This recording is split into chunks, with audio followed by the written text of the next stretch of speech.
You thought he was done? You thought the takes were too hot to handle? You better think again.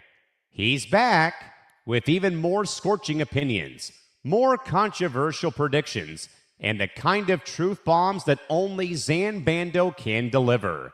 If you missed the first round, prepare yourself. This is the follow-up you've been waiting for.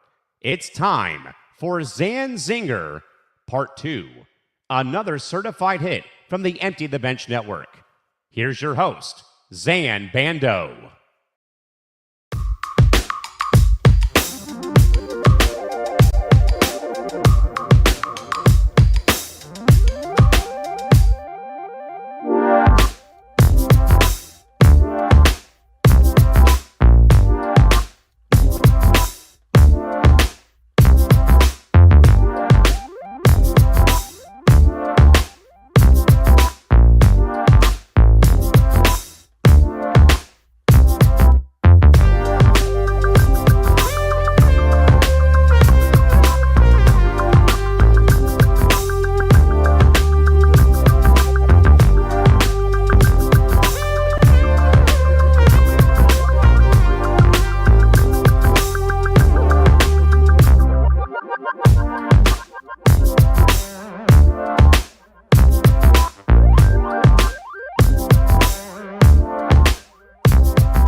All right, we are live. It is Zain Zinger Part 2. My name is Zain Bando. It is Saturday afternoon. It's Saturday, December 27th. Thank you to the 14 people who are already in here. It's good to be back. We're doing this a little bit differently because tomorrow I head to Nashville for the Liberty Mutual Music City Bowl. That is Illinois versus Tennessee from Nissan Stadium. Illinois looking for its ninth win of the season. It would cap off another successful season for Bret Bielema and company. So I'm very, very excited to be able to bring you guys this today. It's been a pretty busy December, if you will, as we get closer and closer into the new year. But to start off, we have the college football playoff quarterfinals preview. We have some pretty good matchups that we're going to be discussing, and as well as what we're going to be discussing in Forever Power 5, which premieres on Monday night. But to start, though, we have a few that are very interesting, and I wanted to start with the big one. It's the elephant in the room. It's Indiana versus Ohio State from the Rose Bowl. Excuse me, Indiana versus Alabama from the Rose Bowl. Ohio State plays Miami in the Cotton Bowl. But nonetheless, I'm very excited for this one simply because it's a accumulation or a culmination, rather, of a story that I think is very unique because you obviously have the AP Coach of the Year in Curt Cignetti against an Alabama team that has clearly shown that it can turn things around on a whim under Kalen DeBoer. So I'm excited for that one. They're actually my national championship runner-up in the Hoosiers against Ohio State, which means I love Ohio State to beat the Miami Hurricanes simply because I think a 100% healthy Jeremiah Smith is a dangerous one. And I think he's one to behold for sure because when his quad is fully healthy, he's one of the most dangerous receivers in the country. And I think that'll be a very interesting game. Miami defensively, though, is quite tough considering that they gave Marcel Reed his most difficult game this past week. And then the other quarterfinal matchup that I think has a chance to be good is Ole Miss versus Georgia, simply because there's a lot of stakes in that one. It was supposed to be Lane Kiffin commanding the sidelines for Ole Miss. Instead, it's Pete Golding, and of course, taking on one of the best coaches in America in Kirby Smart. So I think all of these matchups have a chance to be really good. But the big takeaway that I wanted to get out of this was the quarterfinals, I think, are what's wrong with the college football playoff system. For one, I think if these games were on campus, more people would be interested simply because I think if you were to get a home field advantage environment in Columbus, that always rocks. And then, of course, if you were to get a game in Bloomington, a CFP game. It would be the most widely attended game in Indiana football history, but to get the backdrop of the Rose Bowl doesn't hurt either. And so overall, I'm really excited for all of these games, but I just hope that by the end of the weekend, my national championship pick remains alive, which I think it more than likely will. Then the other game, of course, that I haven't mentioned, Oregon versus Texas Tech, I think is a chance to be a great game as well. I think it'll be really good. But let's move on now, though, to my NFL Week 17 survivor pick. So as you guys know, in the pro football pick'em category of things, we've done quite well. We have 150 plus wins for the season with a couple weeks to go. I will give you my survivors for Bando's Blitz tomorrow, but we will go through the whole slate. There is a question. Actually, that's a spam. I'm not going to read that, but nonetheless, though, here are my Week 17 picks. Without further ado, here we go.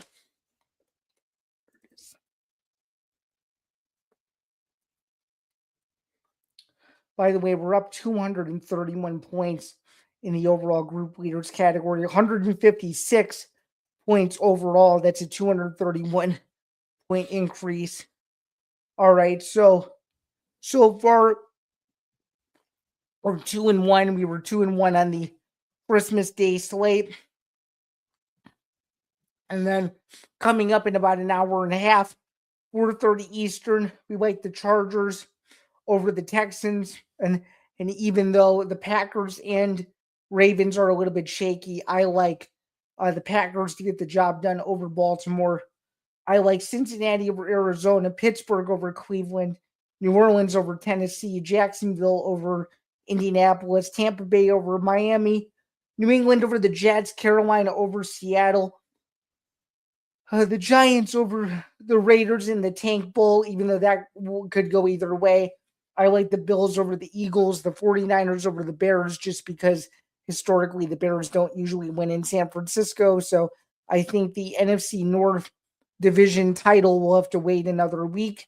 And I like the Rams over the Atlanta Falcons. So far we have 2 points in the books for the NFL this week. We're hoping to make it a huge week by the end of the weekend, and we're hoping to continue on a nice run predictions-wise in the NFL near the end of the regular season as the playoffs get closer. Just to give you guys some pick distribution numbers, 90% of the Yahoo Sports community picked the Cowboys to beat the Commanders, while 94% were burned by the Lions losing to the Vikings, while 96% took Denver over Kansas City. Some other notable percentages. There's a general consensus across the country that Pittsburgh will beat the Cleveland Browns. That's 93% to 7%. A close race in a battle between two very inconsistent teams. New Orleans and Tennessee, 52% to 48%. Jacksonville, 87% to 13%. Tampa Bay, 93% to 7%.